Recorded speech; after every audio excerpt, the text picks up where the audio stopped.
Ladies and gentlemen, welcome. My name is John Kerber, and I'm here today to present some research results and also our recommendations for our company to enhance its online collaboration capabilities. Recently, our company has expanded overseas into Singapore and into the Netherlands. Since this expansion, the majority of new projects have been taken on by teams which are comprised of members from each of these locations. But these teams have encountered some difficulties overcoming cultural, language, and geographic time zone differences. In order to overcome these difficulties, a research team comprised of Joe Sullivan, Rachel Wilhite, Scott Peck, Scott Michalski, and myself was created to research current technologies used, the problems past teams have encountered with these technologies, and also possible alternative technologies. Currently, team collaboration is done via email and teleconferences, but team members feel that there are difficulties using these technologies and believe that alternative technologies exist that would better fit the needs of those involved. Some complaints logged by various team members regarding emails included the impersonality of emails, their inability for real-time communication, and that often emails become long and wordy. Often this occurs because the author is having difficulty fully conveying his or her idea via this medium. Also, teams encounter difficulties caused by language barriers and cultural differences between the team members. Problems team members found using teleconferencing included being limited to oral communication only, without any body language or facial expressions. These nonverbal cues can often be useful when communicating with others from different cultures. Also, the lack of video tools for visual aids during any meetings. Our team thoroughly reviewed the following technologies to determine if an upgrade was both feasible and cost-effective for the company. First off, there was email, which, as mentioned earlier, is a technology we are currently using. Team members have complained that there is a lack of timeliness in communication, which is often attributed to the time required to compose and to respond to the large amount of emails which can arise during large projects and groups.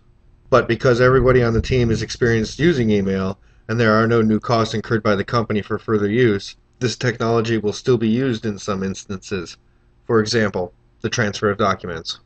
The second technology considered by our team was internet chat. The idea of using internet chat was suggested because of the lack of any lagging, which can occur during other forms of communication, and also for its ability to instantly communicate with others. No new cost would be incurred for the use of this technology. But unfortunately, this communication is often unsecure. And once again, like email, there is no tone of voice or nonverbal cues in communication.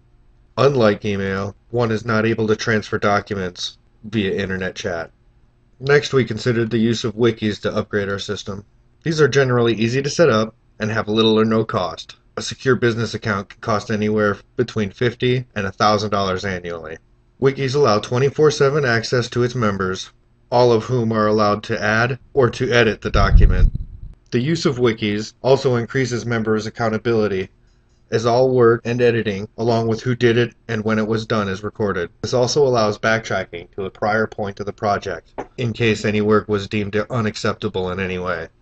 These sites must be regularly maintained and cleaned up, because often old, irrelevant, or inaccurate information tends to pile up on the site, making it unappealing for use. The project is big enough, it can require establishing and assigning this role to an individual, which adds cost to the total project. Finally, our team considered the upgrade from teleconferencing to video conferencing. Both teleconferencing and video conferencing allow for real-time communication between members in all three of our geographic locations. This ability to communicate can reduce unnecessary time, traveling, and costs. Both of these technologies allow meetings to be recorded, but a difference between the two is that teleconferencing is confined to simply audio conversation. During a video conference, each member is visible to the others involved. This enables team members to actually see each other in real time and personalizes the project. It also allows for facial expressions and body languages and gestures to be displayed.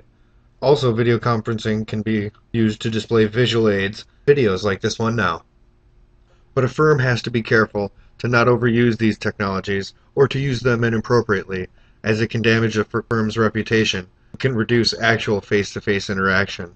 The cost to upgrade to video conferencing is minimal. Each team member is already equipped with the tools and equipment to utilize both technologies, video and teleconferencing, as all that is required is a computer, a camera, and a microphone. If the company were to decide to fully equip one of our meeting rooms for video conferences, costs could range anywhere from $3,000 to $24,000 per room.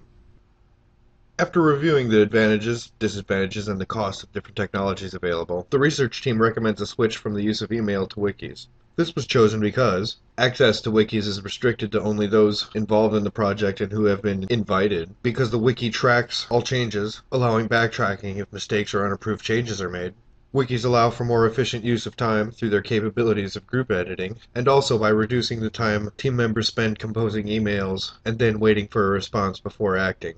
The research team also recommends that the company upgrades the conferencing technology from teleconferencing to video conferencing. They recommended this because it will allow for physical cues to be expressed during communication, it creates a more connected team by being able to see members face to face, and it enables meetings to be more efficient and increases member involvement in those meetings. Both of these technologies can increase members' involvement throughout the lifetime of the project. This is done by increasing the level of accountability to each other. Records are maintained on wiki sites that save any changes made. With video conferencing during a meeting, the ability for team members to see each other reduces the tendency for one to loaf during a meeting, because it is much easier to become distracted if there is only sound but no visual stimulation to connect a person to the speaker. In review, as our company has expanded into Singapore and the Netherlands, the use of online collaboration on projects has increased exponentially, and the current technologies used, email and teleconferencing, have become antiquated and become labeled as cumbersome by team members. This report was created to identify technologies which could upgrade the capabilities of online collaboration for teams including members from all three of our locations. Our team has concluded that a shift from email and teleconferencing to the use of wikis and video conferencing would generate the greatest benefit to the company and its international teams for the lowest cost. Once again, my name is John Kerber, and I thank you for your time.